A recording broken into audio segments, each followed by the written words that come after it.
다 같이 조용히 기도하심으로써 2025년 11월 30일 주일 아침 예배를 성부와 성자와 성령의 이름으로 시작합니다. 성경 봉독하겠습니다. 오늘 이 시간 여러분께 주신 하나님의 말씀은 신약 성경 로마서 15장 8절에서 13절까지 말씀입니다.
할렐루야. 아멘. 할렐루야.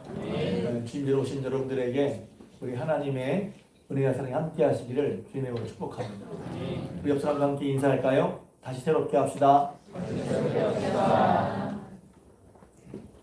한 번 더 인사하겠습니다. 저는 새롭게 합니다. 아멘. 네.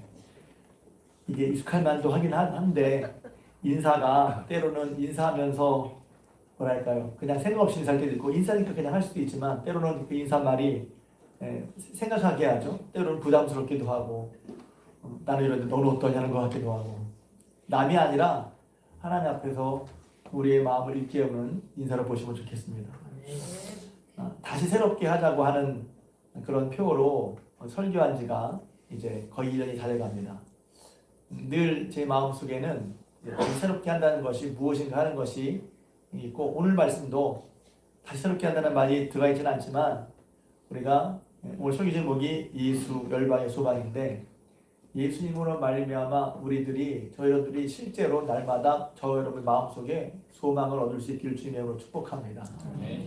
그냥 말로 제가 이제 설교하다 보면 설교가 말이니까 말로 하는 설교는 사실은 이렇게 위로를 못 줘요. 그러니까 그 말을 통해서 여러분이 하나님을 보고 하나님을 신뢰하는 믿음이 생길 때 각각의 여러분 마음 가운데 하나님의 위로가 하나님을 경험하실 줄로 믿습니다.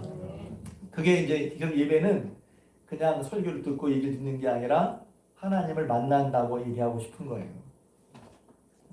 그래서 예배 때 여러분 저 얘기를 듣을 뿐만 아니라 여러분 마음을 활짝 하나님께 열고 하나님이 여러분을 사랑하셔서 하신 말씀으로 들을 수 있기를 주님의 이름으로 축복합니다. 그래서 성경을 이제 쓰여진 하나님의 말씀이라고 한다면 설교는 선포된 하나님의 말씀이라고 그래요.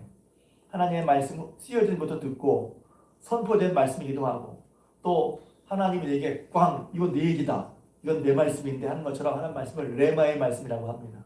하나님이 현장에서 나에게 주시는 말씀, 그런 말씀이 그런 살아계신 하나님의 말씀이 기록된 성경의 말씀이 살아계신 하나님을 통해서 설교를 통해서 선포적으로 얘기할 때 그 속에서 하나님이 여러분에게 제가 잘나서만 여러분을 위해서 말씀하실 것입니다. 그 말씀을 듣고 받고 따라가는 것이 복된 삶인 줄로 믿습니다. 그리고 하나님을 알아가는 거죠. 그렇게 살아계신 하나님과 생생한 동행하신 여러분 되시길 주님의 이름으로 축복합니다. 지난 금요일 금요 성령 기도회가 있었는데 제가 그 성령 기도회 때 이제 올해가 얼마 남지 않았다고 얘기를 했어요. 그래서 지난이라고 막 이름을 붙였어요. 아직 안 지났는데 한 달이 남았는데 지난 한 해라고 제가 무심결에 얘기했는데 지금 이 시간은 이제 한 해를 돌아보고 한 해를 정리하고 새로운 한 해를 준비하는 그런 때인 것 같아요. 사람마다 물론 다를 수 있지만 회사나 혹은 개인적으로도 또 교회는 당일을 앞두고 있어서 여러 가지를 하고 있는데 그럴 때 이제 우리 마음속에 기쁨이 있을 수도 있고 또 소망이 넘칠 수도 있고 아니면 그렇지 못할 수도 있어요. 지나간 일에 대한 반성이나 회한이 있을 수도 있고 후회가 있을 수도 있고 그러나 다시 한번 전 여러분들에게 오늘 예수님으로 말미암아 여러분의 소망이 넘치시기를 주님의 이름으로 축복합니다. 오늘은 교회력 절기상 대림절이 시작하는 주일입니다. 교회력이라고 하는 것은 양력, 음력 그러잖아요. 양력은 해를 기준으로 날짜를 세는 거고 음력은 달을 기준으로 날짜를 세는 거잖아요. 그럼 교회력은 뭐냐면 예수 그리스도의 일생을 기준으로 1년을 세는 거예요. 그래서 예수님의 나심, 또 예수님의 고난 받으심, 또 부활하심, 성령이 오심, 그 나라를 이루심 이런 식으로 1년을 예수님의 생에 맞춰서 이제 세는 것인데 그 교회력으로 한 해의 시작은 바로 대림절부터 시작됩니다. 예수님 오신 것부터가 아니라 예수님의 오심을 기다리는 대림절. 대림절은 한문으로 기다릴 때 이 말임. 그래서 주님의 오심을 기다리는 절기. 하나님이 우리를 위해서 이 땅을 위해서 메시아를 보내신 약속을 하셨으니 그 약속을 믿었기에 그리스도의 오심을 그리스도가 오시면 우리에게 구원과 기쁨과 평화를 주실 것이라는 그런 믿음으로 그리스도를 기다리는 그런 절기를 대림절기라고 합니다. 오늘 주님의 오심을 믿고 소망하는 것을 소망하면서 그 주님으로 말미암는 소망이 여러분들에게 넘쳐나고 어떻게 소망을 품을 수 있는가 하는 것을 여러분 우리 함께 믿음 안에서 배우고 또 그렇게 이미 사신 분 계시면 다시 한번 사셔서 예수 그리스도 안에 소망이 넘치시기를 주님의 이름으로 축복합니다. 오늘 성경 말씀은 사도 바울이 로마 교회에 보낸 편지입니다. 편지 중에서 그 앞에 14장 15장에 무슨 얘기를 하냐면 교회 성도 간에 갈등이 있었어요. 차이가 있었어요. 왜냐하면 평생 동안 유대인이었다가 이 사람들은 유대인의 율법에 익숙한 사람들이고 그러니까 유대인으로서 그리스도인이 된 사람과 유대인이 아닌 헬라인 혹은 이방인으로서 그리스도인이 된 사람들이 같이 있었거든요. 로마 교회에. 그러니까 그들이 살아온 풍습과 기질 때문에 여러 가지 차이가 있었어요. 가장 큰 얘기는 뭐냐면 음식을 먹고 마실 때 이제 헬라인들은 그러니까 이방인들은 음식에 대한 구별이 없거든요. 유대인들은 먹는 거 먹지 않은 거 소위 커셔라고 하는 그런 법을 가지고 있었어요. 근데 믿음으로 구원 얻을 때 그것은 이제 유대인들에만 필요한 것이지 왜 유대인들은 그것에 따라 살아왔으니까 살지만 이방인들은 커셔를 지키지 않아도 먹는 걸 지키지 않아도 믿음으로 구원받는 거거든요. 그러니까 믿음으로 구원받는 똑같은데 구원받은 다음에 먹는 거 먹지 않는 것 때문에 서로 갈등이 있었어요. 왜 너희 먹니? 왜 먹어도 안 되지? 이렇게 말입니다. 그것이 로마 교회의 큰 이슈였던 것 같아요. 그래서 이제 14장 15장에서 그것을 잘 설명하고 믿음이 크고 적고 그것을 서로 누가 믿음이 적네 많네 혹은 잘하네 못하네 그걸 따지지 말고 서로 그래서 하나가 될 것을 권면합니다. 그렇게 권면한 다음에 이르기를 이렇게 말하죠. 앞부분에 있지 않았지만 무엇이든지 성경에 기록된 바는 그러니까 성경에 기록한 이유는 우리로 하여금 인내로 또는 성경의 위로로 소망을 가지게 함이니라 그랬습니다. 성경을 읽으면서 우리가 어떤 유익을 얻을까 여러 가지가 있지만 바울은 이 로마서 말씀을 통해서 우리로 하여금 성경인 우리로 하여금 인내로 또는 성경의 위로로 소망을 가지게 하려 합니다. 그러니까 줄여서 말하면 성경을 읽으면서 여러분 인내와 위로 얻으시길 주님의 이름으로 축복합니다. 성경 읽으면서 어떻게 인내할 수 있게 돼. 성경 읽으면서 위로받게 돼. 그리고 그것으로 말미암아 소망이 넘치기를 권면하고 있어요. 바울은. 그러면 저는 이제 실제로 그럼 어떻게 내가 소망을 얻지? 지금 저는 가끔 지금 내 상황을 보거든요. 내가 지금 소망이 있나? 소망이 넘쳐서 정말 기대가 있고 야 되나? 근데 소망이 없는 것 같아. 없는 것처럼 느낄 수 있거든요. 물론 이것은 감정적인 것도 있어요. 감정은 사실과 상관없이 왔다 갔다 하는데 그렇지만 우리 마음속에 소망이 있다는 그런 마음이 있을 때 우리의 삶은 활기차잖아요. 그럼 우리가 하나님 말씀 통해서 어떻게 이런 인내와 위로 소망을 얻을까? 다시 한번 여러분들이 하나님 말씀을 통해서 인내와 위로 소망을 얻으시기를 주님의 이름으로 축복합니다. 바울은 먼저 그 앞에 보내 이렇게 말합니다. 오늘 읽은 말씀에 보면 어떻게 소망을 얻은가? 예수 그리스도께서 하나님의 약속대로 할례의 추종자로 오셨다.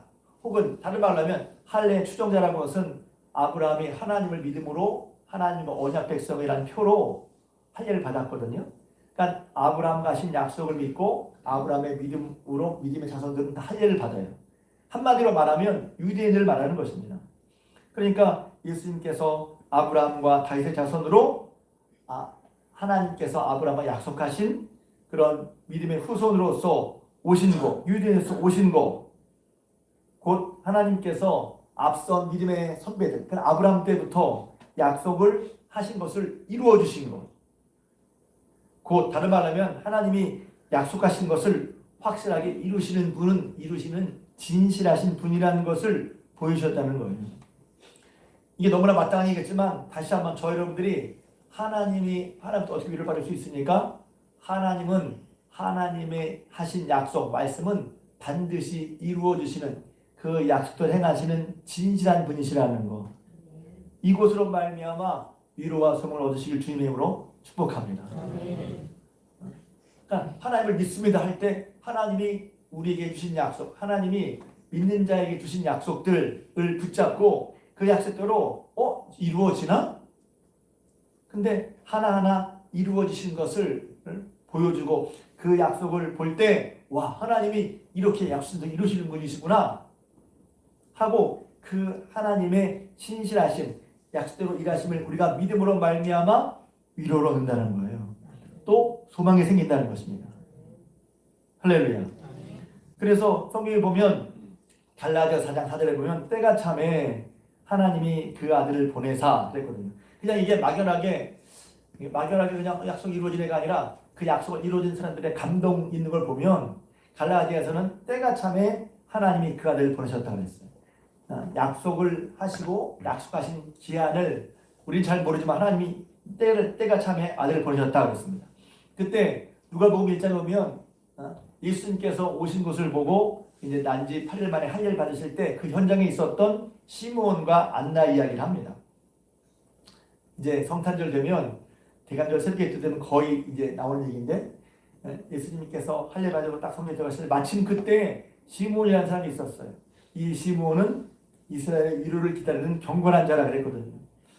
뭘 기다리냐면 이스라엘에게 주실 위로. 하나님이 메시아를 약속하셨고 하나님이 반드시 이 약속을 이루실 것이라는 것을 믿고 이스라엘의 위로를 기다린다고 했어요. 그래서 어떤 면에서 신앙은 뭐냐면 하나님의 약속을 믿고 기다리는 것입니다. 어쩌면 우리는 이렇게 있어요. 약속하셨는데 안 돼요. 그건 안 돼요. 왜 안 돼요? 그러는데 약속을 믿는 사람 믿기에 할 수 있는 건 뭐냐면 기다리는 것입니다. 이 시간 은혜도 기다리는 거예요. 사실은 기도의 응답도 기다리는 거예요. 예배를 드리면서 하나님이 은혜 주실 것을 사실 우리는 기다리는 것입니다. 왜냐하면 내가 잘하면 은혜를 받는다. 그것도 틀린 말은 아니지만 은혜를 주시는 분은 하나님이시거든요. 그 뜻대로 이루시는 분은 하나님이시란 말이죠. 그러기에 우리는 내가 할 수 있는 거라는 하나님의 약속을 믿고 하나님 앞에서 우리가 기다리는 거예요. 하나님을 향해서 우리의 귀와 마음을 열고 하나님께서 내게 역사해 주시기를, 내게 필요한 말씀으로 주시기를 기다리는 거예요. 그래서 하나님을 바라봐요. 기다리는 것은 바라보는 거고, 그러니까 집중해서 바라보는 거거든요. 다른 데도 그렇지만 특별히 예배 시간에는 하나님 속에서 하나님을 바라보는 것입니다. 그러니까 여기 보면 이제 바라보는 그에게 이스라엘의 위로를 기다렸던 시므온이 예수님의 나신을 보고서 너무 감격인 거예요. 왜? 정말 거기 보면 주여 이제 종에게 하신 약속을 이루어주시고 종을 놓아주신도다. 하나님의 약속을 위로를 믿음으로 기다렸는데 그 눈앞에 하나님의 약속이 실현된 것을 봤단 말이죠. 그때 이 시므온은 하나님을 찬양합니다. 약속을 이루시는 하나님이 약속을 이루시는 것을 보고 그 눈에 약속이 이루심을 목도하면서 한없는 위로를 받습니다. 기쁨으로 하나님을 찬양합니다. 왜? 하나님의 약속이 이루어진 것을 봤거든요. 내 눈에 목도했거든요. 여러분도 그럼 이럴 거예요. 내 눈에 하나님 약속이 이루는 게 뭐지? 우리가 지금 보이진 않지만 하나님이 우리 이신 약속을 이루신 가장 중요한 역사, 가장 대표적인 역사는 뭐냐면 예수 그리스도를 보내시는 거예요. 그래서 여기 보면 내가 말하노니 그리스도께서 하나님의 진실하심을 위하여 할례의 추종자가 되셨으니 이는 조상들에게 주신 약속들을 견고하게 하시고, 약속을 견고하겠다는 것은 약속을 잘 지키심을 보였다는 거예요. 그러니 우리가 어째서 모르겠어요. 하나님이 내게 이렇게 해주시겠다고 하신 하나님의 약속의 말씀을 믿을 때, 하나님이 이 약속을 분명히 이루시다는 것을 우리 마음속에 믿을 때 우리 마음에, 여러분 마음 가운데 위로와 소망이 넘칠 줄로 믿습니다. 시므온은 그 약속을 믿었고, 이스라엘의 위로라고 하는 말이 저는 참 마음에 와닿았어요. 이스라엘의 위로, 이스라엘에게 하나님의 자녀에게 위로가 필요했단 말이죠. 여전히 우리에게 위로가 필요해요. 근데 이 그 위로를 기다렸다는 거예요. 근데 하나님 약속을 믿고 위로를 기다렸던 그 시므온에게 아기 예수가 만나게 하시면서 그로 하여금 한없는 위로, 하나님 말씀대로 있는 위로를 받았고 그가 하나님을 찬양했단 말이에요. 하나님을 찬양하는 얘기가 오늘 읽은 말씀 가운데 4기절이 나옵니다. 이게 무슨 얘기지? 이제 자세히 조목조목 읽지 않으면 착 안 들어오는데, 그렇게 하나님께서 우리에게 성경을 통해서 한 내용들이 인내가 되고 위로가 되도록, 그래서 소망을 얻도록 사실은 그 일 중에 첫 번째가 뭐냐면 좀 아까 읽은 것처럼 하나님의 약속을 우리에게 이루어진다는 거예요. 그래서 예수를 보내셨다는 거예요. 또 하나는 9절에 보면 이방인들로 하여금 긍휼하심으로 말미암아 하나님께 영광을 돌리게 하셨느니라. 또 하나가 위로가 되는 건 뭐냐면 하나님이 우리를 긍휼히 여기신다는 거예요. 이 말은 우리를 가만히 두지 않으신다는 거예요. 자격은 어렵지만 어려움 당하고 있는, 사실 이 말씀 이제 제가 뒤에 예를 들 텐데, 망한 이스라엘과 이스라엘에게 예레미야나 이사야는 계속해서 그들이 하나님의 말씀을 따르지 않아서 하나님이 그들을 혼내실 것을 예언하면서, 또 한편으로는 그러나 하나님이 그들을 그냥 두지 않으시고 위로하실 것을, 다시 세우실 것을, 그들을 회복시키실 것을 같이 말하고 있어요. 그거 뭐냐면 하나님의 긍휼하심이 있다는 거예요. 불쌍히 여기심. 또 제가 좀 쉬운 말로 하나님 봐주신다. 이 봐주신다는 게 좀 표현이 그런데 와닿는 표현인데, 그냥 잘못 써도 죄를 져도 괜찮다는 말이에요. 죄는 사실 우리에게 해가 되는 거거든요. 그러니까 죄를 괜찮다면 죄가 죄를 져도 자기 유익인 줄 알고 생각하는데, 죄는 우리에게 해가 되는 건데, 죄 때문에 하나님과 멀어지지만 하나님은 그 죄를 싫어하시지만 그 죄로부터 돌아오도록 하나님의 아들로서 복된 삶을 누리도록 하는 하나님의 마음을 버리지 않으시고, 하나님의 마음을 놓지 않으시고 계속해서 그들을 불쌍히 여기셔서 그들을 부르신다는 거예요. 그래서 하나님의 사랑을 자비와 긍휼, 원래 자기가 안 돼, 이미 잘못해서 혼나고 벌받고 끝내야 되는데 그렇게 하는 것이 아니라 하나님은 그들을 향한 하나님의 사랑을 그치지 않으신다는 거예요. 제가 가끔 이제 자비 그러면 그 말이 별로 안 와닿잖아요. 근데 영어로 보면 자비를 뭐라고 하냐면 never failing love라고 해요. never failing love. 그냥 무식한 영어로 보면 하나님 사랑은 실패하지 않는다. 하나님 사랑은 실패하지 않아. 왜? 그를 사랑하고 또 사랑해서 결국은 돌아오게 만드시거든. 그게 자비라고 하는 거예요.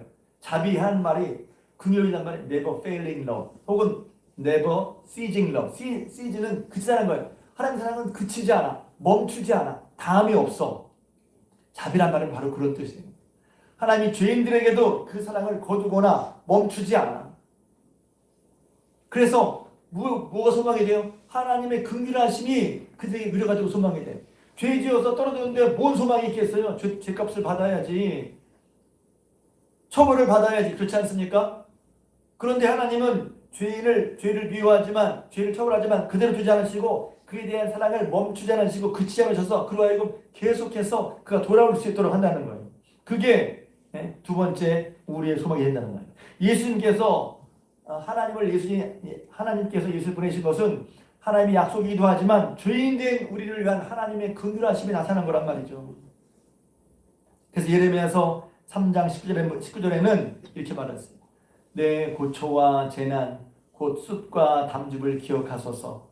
내 마음에 이것을 기억하고 내가 낙심이 되오나. 그러니까 하나님께 범죄해서 그의 삶이 고초, 재난, 쑥, 담즙 다 쓴 거죠. 쑥과 담즙, 고초와 재난 표현했어요. 이것을 기억하고 내가 낙심이 됐어요. 혹시 여러분 지금 낙심되는 것이 있습니까? 무엇 때문에 낙심이 되고 있습니까? 사람마다 낙심되는 이유는 여러 가지가 있을 수 있잖아요. 뜻대로 안 됩니다. 마음이 상했습니다. 또 누가 나를 힘들게 했습니다. 사람들은 모르는, 일반적인 것도 있지만 사람들은 모르는 나의 낙심이 있을 수 있어요. 이 낙심이니까 낙심한 걸 재밌는 거예요. 낙심이 뭐예요? 마음이 떨어졌다는 거예요. 마음이 떨어졌어. 참 재밌죠? 낙심, 마음이 떨어졌어. 아무것도 하기 싫어. 그런 거죠. 낙심됐어. 참 힘든 마음의 상태지 않겠어요? 그런데 그 다음에 말합니다. 예레미야 3장 19절. 그러나 이것을 내가 내 마음에 두었던 이곳이 오히려 나의 소망이 되었어. 근데 그 낙심 중에서 소망이 된 게 뭐지? 예레미야가 3장 21절에는 여호와의 인자와 긍휼이 무궁하심으로 우리가 진멸되지 아니함이니이다. 여호와의 자비와 긍휼, 여호와의 인자와 긍휼하심이 무궁이란 말도 담이 없다는 말이에요. 끝이 없다는 말이에요. 결코 멈추거나 그치지 않는다는 거예요.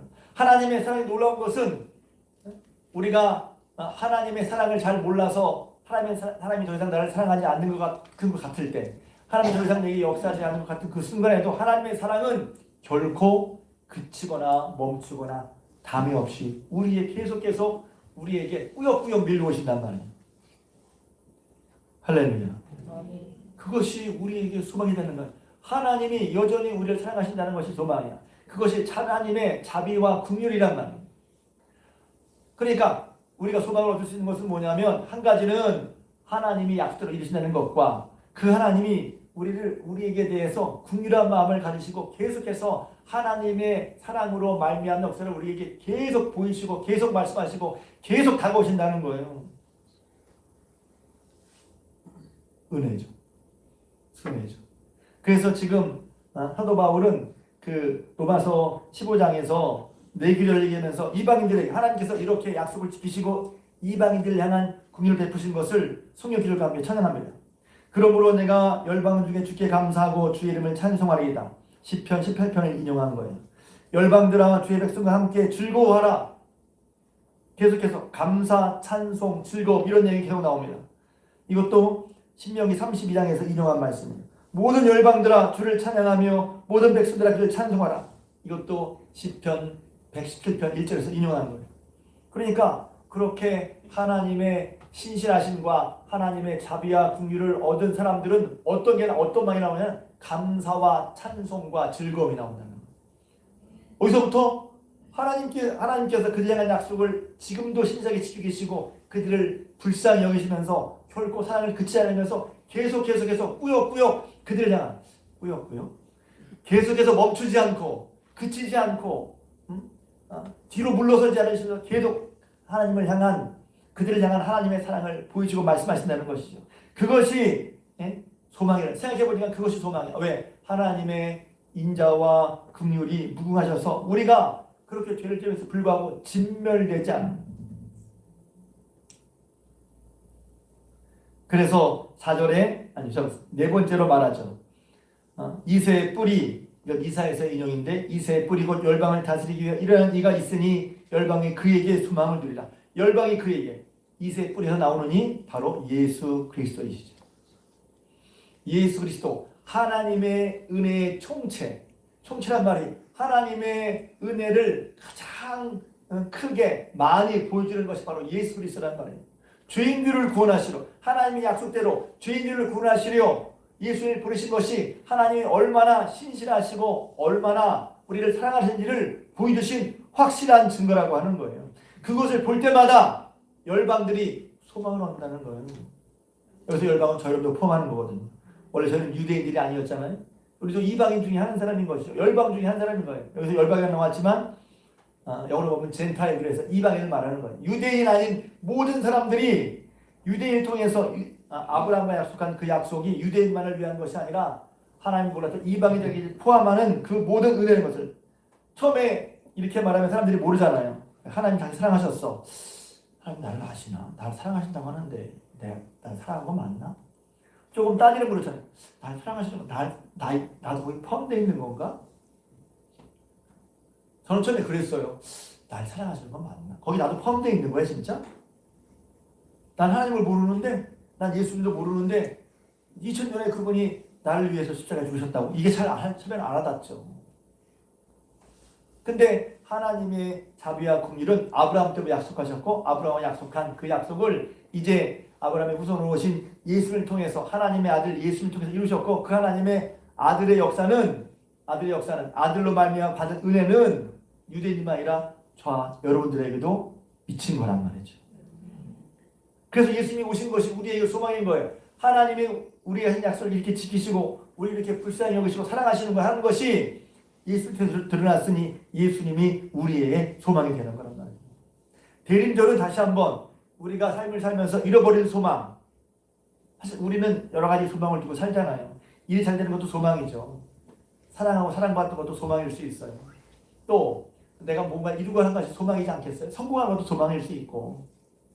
근데 그런 소망을 이루는 것도 좋죠. 좋은 직장에 좋은 월급 타는 것도 소망일 수 있어요. 근데 그런 소망은 흔들린단 말이에요.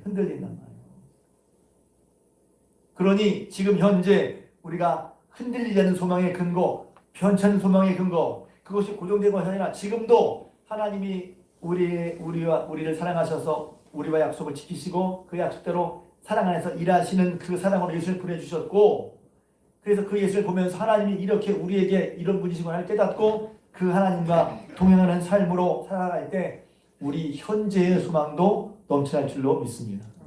하나님이 과거에 하신 일을 통해서 이렇게 하신 것을 기억하고 그 하나님이 지금도 우리와 함께 하시니 그 과거의 사건으로 말미암는 소망이 오늘 현재 저 여러분들에게 소망이 되는 거라네요. 그래서 우리 삶 속에 매일 주님과 함께 동행하는 게 중요한 거예요. 소망의 하나님을 바라보면서.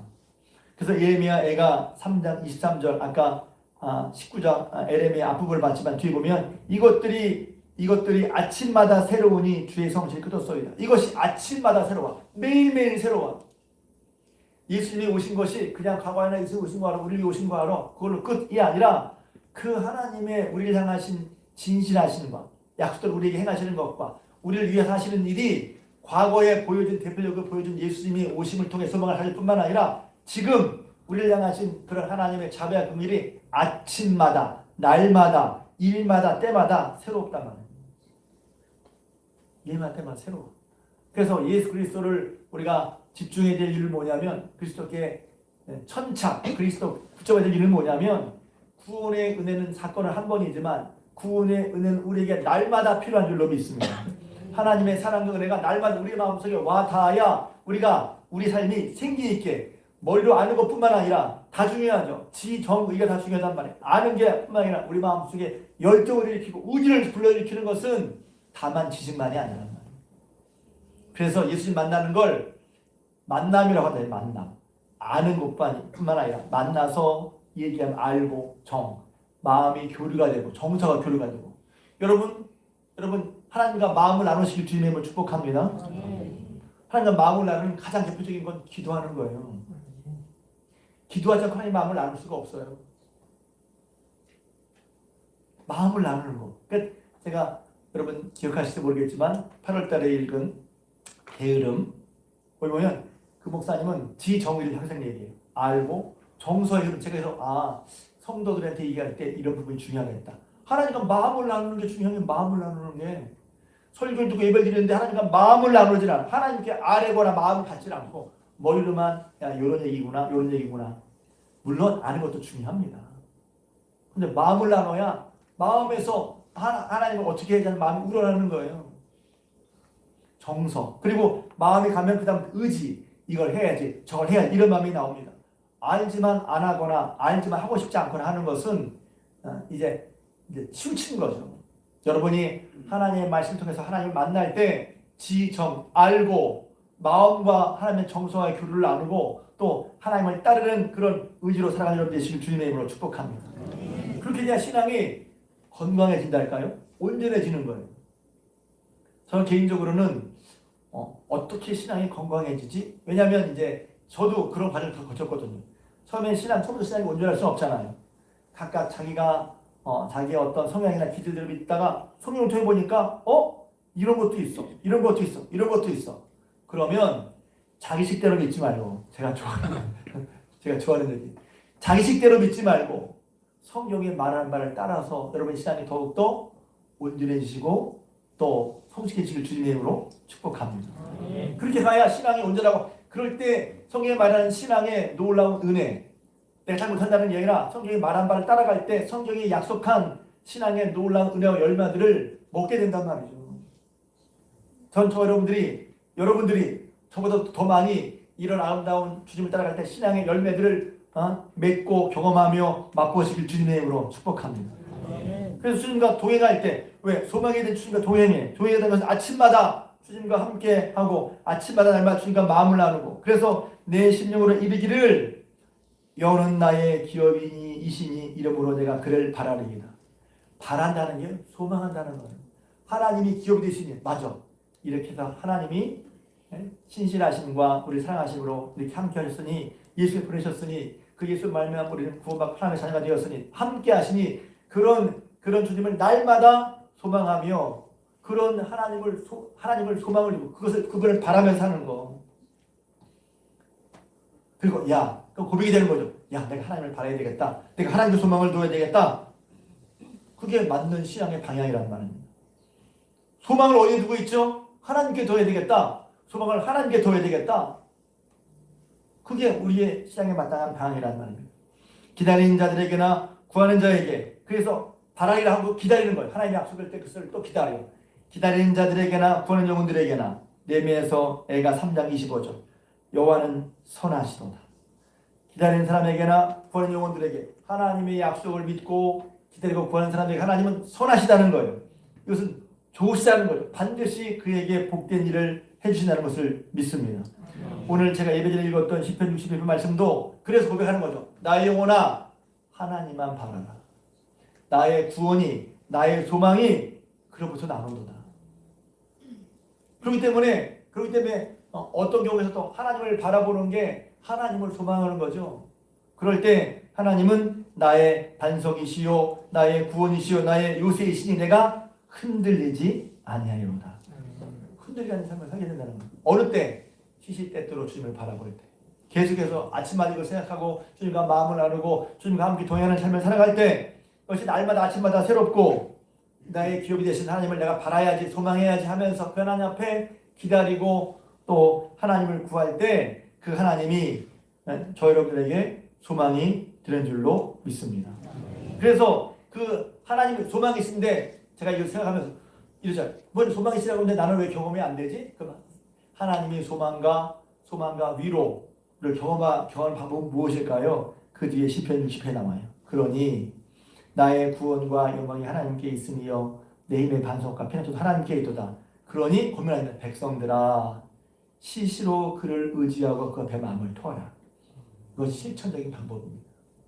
하나님의 위로와 성경에서 하나님의 위로가 온다고 하고 하나님 소망이 된다고 하는데 실제적으로 그것은 맞는 말이지만 내가 경험이 되려면 어떻게 해야 되죠? 시시로 그를 의지하고 마음을 토해놓으란 말이에요.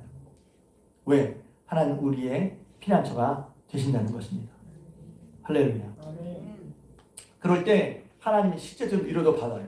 이게 좀 앞뒤가 안 맞는 말 같지만 창세기 45장에 보면 야곱이 이제 요셉이 앞서 37장에 요셉이 형들에 팔려가고 그 다음에 이제 한 10수년이 지나고 그 다음에 총리가 된 다음에 7년 풍년 다음에 7년 흉년이 왔으니까 거의 20년 지났을 때 이제 결국 우여곡절 끝에 요셉이 총리가 된 요셉이 형들에게 자기가 형들이 판 요셉이라는 걸 밝히고 아버지를 모셔라고 그랬단 말이죠. 두 번째 양식을 갔을 때였죠. 그들이 깜짝 놀라서 이제 기쁜 마음으로 야곱에게 갔어요. 아버지, 죽었던 요셉이 살아있네요. 처음에 보면 야곱이 그 말을 안 믿어. 못 믿죠. 죽은 줄 알고 아들이 살아있을 뿐만 아니라 애굽의 총리가 됐다고 하니. 그런데 거기 이런 말씀이 있어요. 그랬을 때 45장 27절에 보면 야곱이 요셉이 보낸 수레를 보고 기운이 생겼다. 그게 보고 믿어진 거죠. 우와, 정말이네. 요셉이 아마 지금도 말하면 아마 전용 차겠죠. 총리가 보낼 만한 그런 수레를 야곱에게 보내. 야곱이 그걸 보고서 우와 하고서 마음이 소생이 됐다는 거예요. 우리 마음에 직접 받은 위로는 우리 마음을 소생케 합니다. 힘을 얻게 합니다. 달라지게 합니다. 그래서 이것이 그냥 뻔한 얘기가 아니라 하나님을 믿고 소망하는 여러분에게 정말 야곱이 그 아들 요셉이 보낸 수레를 보고 기운이 솟아오는 것처럼 여러분 마음 가운데 기운이 솟아날 수 있길 주님의 이름으로 축복합니다. 그런 주님은 세 번째 마지막으로 미래의 소망 갖게 합니다. 현재 날마다 소망이 아니라 미래의 소망도 갖게 합니다. 왜 그렇습니까? 주님은 다시 오신다고 하셨어요. 대림절은 이미 예수님 오셨는데 우리는 또 뭘 기다리지? 대림절은 그래서 이미 오신 주님을 바라보고 소망하면서 다시 오실 주님을 기대하며 인내하며 바라보는 그런 절기인 것입니다. 이미 오셨는데 뭐 다시 오신다고 약속하셨잖아요. 그때 중요한 것은 뭐냐면 주님 다시 오실 때는 온전한 구원과 통치로 오시는 거예요. 기억하십시오. 온전한 구원과 통치로 오십니다. 다스림으로 오십니다. 왜? 그분은 명실상부한 하나님의 아들 만왕의 왕이시거든요. 그래서 십자가 지시고 부활하시기 전에 하늘과 땅의 모든 것을 내게 주셨다고 말씀하셨어요. 기억하십시오. 하늘과 땅의 모든 권세를 내게 주셨다. 그리고 그분이 그 모든 하늘과 땅의 모든 권세를 이제 쉽게 말하면 눈에 보이도록 실시할 때가 언제냐? 재림하실 때란 말이죠. 그때는 두 가지 사건이 일어납니다. 하나는 그를 믿고 어려움에도 믿음을 가진 사람들이 한없는 위로를 받을 것입니다. 칭찬을 받을 것입니다. 또 한편으로는 하나님을 믿지 않는 사람에게 처벌과 형벌과 울음이 될 것입니다. 그럼 동시인 거예요. 하나님을 믿고 구원을 바라는 자들을, 그 구원을 믿고 소망하면서 주를 기다렸던 자들에게는 한없는 위로와 기쁨이 될 것입니다. 전 여러분들이 다시 올 주님 앞에 한없는 위로와 기쁨으로 주님을 만나 여러분 되시길 주님의 이름으로 축복합니다. 아멘. 또 한편으로는 주님을 믿지 않았던 사람, 주님을 따르던 사람들에게는 돌이킬 수 없는, 그래서 성경에 보면 어두운 데로 쫓겨 슬피 울며 이를 갈미 있다 그랬어요. 슬피 울며 이를 갈미 있을 수 있습니다. 그러니 그것을 아는 우리는 어떻게 합니까? 준비하고 깨어 있어야 합니다. 대림절은 뭐냐면 다시 오실 주님을 기억하고 그 주님을 믿는 주님의 말씀대로 분명히 이루어짐을 믿기에 우리가 매일 살면서 하나님의 말씀대로 온전히 살아갈 것을 기약하고 기다리고 다시 경계하면서 우리의 신앙을 바짝 반드시 세워서 하나님을 따를 각오를 다시 하는 거예요. 과거의 구원이 아니라 현재의 하나님의 위로 소망이 아니라 앞으로 하나님이 모든 말씀을 될 것을 조금 더 넓히면 나라도 민족도 사회도 세계 모든 것도 결국 예수 옆에 설 거란 말이에요. 그러기에 예를 들면 우리가 쉽게 하나님 따라 안 하는 저 사람을 어떡하지? 물론 그것도 맞아요. 그런데 먼저 여러분들이 하나님 앞에 바로 서야 할 줄로 믿습니다. 구원의 은혜를 알고 이 구원의 은혜와 능력을 알고 감사한 것을 알고 그렇게 구원하신 하나님의 아들의 권세와 능력을 알고 그분을 함부로 여기는 게 아니라 그분은 사랑이시지만 함부로 여길 것이 아니라 그분은 왕이시란 말이에요. 그러니 그분을 온전히 모실 수 있도록 믿음으로 준비하며 바라는, 왜? 그분의 구원과 통치와 다스리심이 실제로 임하실 테니까. 한편으로는 위로와 소망이 넘치고 한편으로는 경계와 방향을 정해야 돼요. 어떻게 하죠? 깨어서 항상 준비하고 깨어 있어요. 왜 그렇습니까? 주님이 소망이시고 그분이 분명히 말씀하신 대로 다시 오시고 그분이 분명히 말씀하신 대로 이루실 줄로 믿습니다.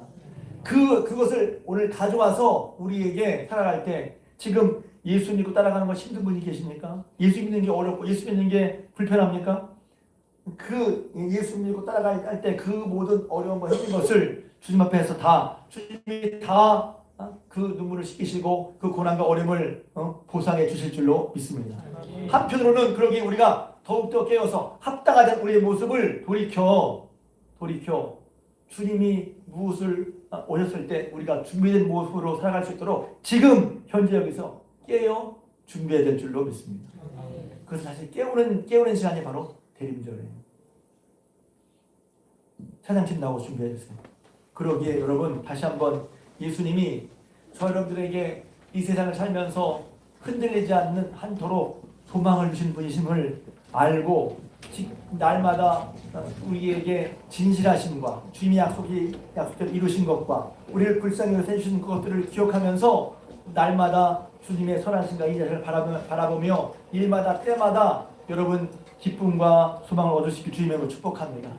아울러 현재적으로 살아갈 뿐만 아니라 다시 오실 주님 앞에 우리의 삶이 더 온전해지도록 깨어서 준비하며 주님 오셨을 때 칭찬받는 종으로 설 수 있는 여러분 되시길 주님의 이름으로 축복합니다.